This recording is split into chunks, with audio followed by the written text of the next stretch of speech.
రాష్ట్ర ప్రభుత్వం ప్రవేశపెట్టిన బడ్జెట్ అంకెల గారడి అని మోసపూరిత బడ్జెట్ అని అన్నారు మాజీ మంత్రి సత్యవతి రాథోడ్. భారతదేశంలో ఎక్కడ ఇలాంటి బడ్జెట్ లేదని మండిపడ్డారు. రాష్ట్రాన్ని దోచుకునేందుకు అనేక హామీలను ఇచ్చిందని, 6 గ్యారెంటీల అమలుకు బడ్జెట్లో నిధులు కేటాయించలేదని, గత బడ్జెట్లో కేటాయించిన నిధుల్లో సగం కూడా ఖర్చు పెట్టలేదని విమర్శించారు. తలాపున గోదావరి పారుతున్నా తాగేందుకు గుక్కడి నీరు కరువైందని, గోదావరి కన్నీటి గోసి పేరుతోటి మహాపాదయాత్రకు నేటితో ఏడాది పూర్తయిందని రామగుండ మాజీ ఎమ్మెల్యే కోరకటి చంద్ర గుర్తు చేశారు. పెద్దపల్లి జిల్లా గోదావరి నదిలో ముఖ్యమంత్రి రేవంత్ రెడ్డికి పిండ ప్రదానం చేశారు. 12 నెలలుగా గోదావరి పూర్వ వైభవం కోసం వినూత్న నిరసనలు తెలిపినా ప్రభుత్వం పట్టించుకోలేదని, ముఖ్యమంత్రికి 12 పిండాలు ప్రదానం చేసినట్లుగా చంద్ర తెలిపారు. ఇప్పటికైనా రేవంత్ సర్కారు గోదావరి నదికి పూర్వ వైభవం తీసుకురావాలని, లేని పక్షంలో ఆందోళనలు ఉధృతం చేస్తామని కోరకంటి చంద్ర హెచ్చరించారు. కేసీఆర్ ముఖ్యమంత్రిగా ఉన్న సమయంలో రాష్ట్రం సుభిక్షంగా ఉందని మాజీ ఎమ్మెల్యే సుంకే రవిశంకర్ అన్నారు. ప్రజల కోసం పథకాలు సమర్థవంతంగా అమలై ఉపాధి అవకాశాలు విస్తృతమైందని గుర్తు చేశారు. ప్రస్తుత కాంగ్రెస్ ప్రభుత్వం అధికారులకి దొంగ హామీలతోటి వచ్చి అభివృద్ధిని దెబ్బతీస్తుందని ఆయన విమర్శించారు. రైతులకు కనీసం నీరు అందించడంలో విఫలమైందని, కాలువల నిర్వహణలో లోపాలు ప్రభుత్వ పనితీరుకు నిదర్శనమని పేర్కొన్నారు. విశాఖలో బీజేపీ శిక్షణ కార్యక్రమాలు ఉత్సాహంగా కొనసాగుతున్నాయి. పండిట్ దీన్ దయాళ్ ఉపాధ్యాయ శిక్షణ మహా అభియాన్ కార్యక్రమాన్ని విశాఖ నార్త్ ఎమ్మెల్యే విష్ణుకుమార్ రాజు ముఖ్య అతిథిగా హాజరై ప్రారంభించారు. ఈ సందర్భంగా ఆయన మాట్లాడుతూ పార్టీ కార్యకర్తలకు క్రమశిక్షణ, సిద్ధాంతపరమైన అవగాహన ఎంతో ముఖ్యమని తెలిపారు. సంస్థాగత బలోపేతం, నాయకత్వ అభివృద్ధి లక్ష్యంగా ఈ శిక్షణ కార్యక్రమాలు నిర్వహిస్తున్నామని చెప్పారు. భూపాలపల్లి మున్సిపాలిటీ పరిధిలోని వేశాలపల్లిలోని డబుల్ బెడ్రూమ్ ఇళ్లలో నెలకొన్న మంచినీటి సమస్యను ప్రభుత్వం వెంటనే పరిష్కరించాలని మాజీ ఎమ్మెల్యే గండ్ర వెంకటరమణారెడ్డి డిమాండ్ చేశారు. మంచినీటి సమస్యతోటి డబుల్ బెడ్రూమ్ ఇళ్లలో నివసించే ప్రజలు తీవ్ర ఇబ్బందులు పడుతున్నారని తెలుసుకున్న మాజీ ఎమ్మెల్యే గండ్ర డబుల్ బెడ్రూమ్ ఇళ్లను సందర్శించారు. మంచినీటి సమస్యను త్వరితగతిన పరిష్కరించాలని, లేనట్లయితే తన సొంత ఖర్చులతోటి తాను పరిష్కరిస్తానని హామీ ఇచ్చారు. జగిత్యాల జిల్లా కతలాపూర్ మండలం కలికోట సూరమ్మ చెరువును ప్రభుత్వ వైపు ఆది శ్రీనివాస్ క్షేత్రస్థాయిలో పరిశీలించారు.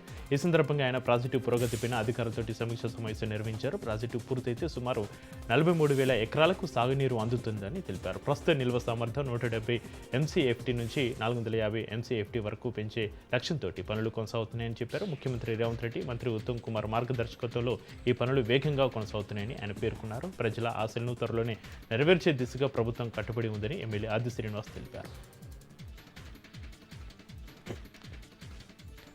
కొల్లేరు సరస్సును యుద్ధ ప్రాతిపదికన రక్షించకపోతే పర్యావరణం నాశనం అయ్యే ప్రమాదం ఉందని జల బిరాదరి నేషనల్ కన్వీనర్ బొలిశెట్టి సత్యనారాయణ ఆందోళన వ్యక్తం చేశారు. విశాఖలో ఆయన మాట్లాడుతూ అభివృద్ధి పేరుతోటి 1975వ సంవత్సరం నుంచి 2025వ సంవత్సరం వరకు కొల్లేరు సరస్సులో జరిగిన విధ్వంసంపైన ఆందోళన వ్యక్తం చేశారు. 1000 ఏళ్ల పాటు అనేక రాజవంశాల పాలనలోనూ ఆ తర్వాత వచ్చిన బ్రిటిష్ పాలనలోనూ చెక్కు చెదరకుండా ఉన్న కొల్లేరు సరస్సు 1975 సంవత్సరం తర్వాత తీవ్రమైన విధ్వంసానికి గురైందన్నారు. కొల్లేరు పరిరక్షణకు సమాజంలోని అన్ని వర్గాల వారు ముందుకు రావాలని బొలిశెట్టి సత్య పిలుపునిచ్చారు.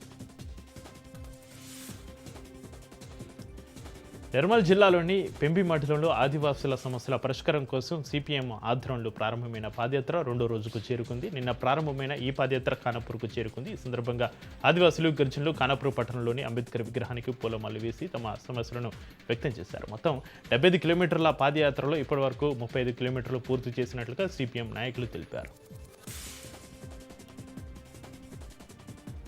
ప్రభుత్వం ఏర్పాటు చేసిన శనగ కొనుగోలు కేంద్రాలను రైతులు సద్వినియోగం చేసుకోవాలని మూతులు ఎమ్మెల్యే రామారావు పటేల్ పేర్కొన్నారు. మార్కెట్ఫెడ్ ఆధ్వర్యంలో ఏర్పాటు చేస్తున్న శనగ కొనుగోలు కేంద్రాన్ని బైన్స్లోని గాంధీగంజ్లో MLA Ramarao Patel, market chairman Anandarao Patel, municipal chairman దత్తాత్రేయులతోటి కలిసి ప్రారంభించారు. రైతులు తమ పంట దిగుబడులను కొనుగోలు కేంద్రాల్లో విక్రయించి మద్దతు 5,875 రూపాయల ధర పొందనున్నారు.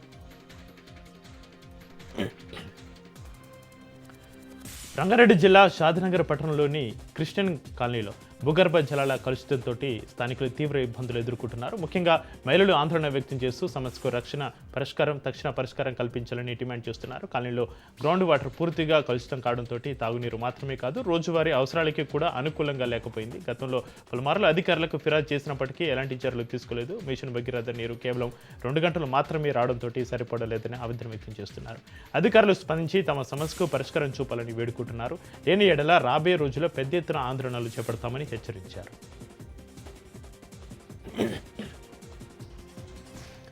పవిత్ర రంజాన్ వేళ హన్మకొండలో ఉధృత పరిస్థితులు నెలకొన్నాయి. కొన్నేళ్లుగా ఈద్గా కమిటీ 2 వర్గాలుగా విడిపోయింది. ఈ నేపథ్యంలో నమాజ్ సమయంలో ఎమ్మెల్యే నాయని రాజేందర్ రెడ్డి గద్దెపైకి వచ్చినప్పుడు కమిటీ సభ్యులు మర్యాదపూర్వకంగా స్వాగతం పలికారు. అయితే నమాజ్ సమయం అయిందని అతిథి మర్యాదలు తర్వాత చూసుకోవాలని కొందరు యువకులు అభ్యంతరం వ్యక్తం చేస్తూ ఎమ్మెల్యే ముందే వాగ్వాదానికి దిగారు. పరిస్థితి ఉధృతంగా మారడంతో పోలీసులు జోక్యం చేసుకుని పరిస్థితిని అదుపులోకి తెచ్చారు. నమాజ్ అనంతరం చందా డబ్బుల విషయంలో మళ్లీ వివాదం చెలరేగింది. మాట పెరగడంతో ఇరు వర్గాలు పరస్పరం దాడులకు దిగడంతో పలువురికి గాయాలయ్యాయి. అనంతరం ఇరు వర్గాలు ఒకరిపై ఒకరు పోలీసులకు ఫిర్యాదు చేసుకున్నారు.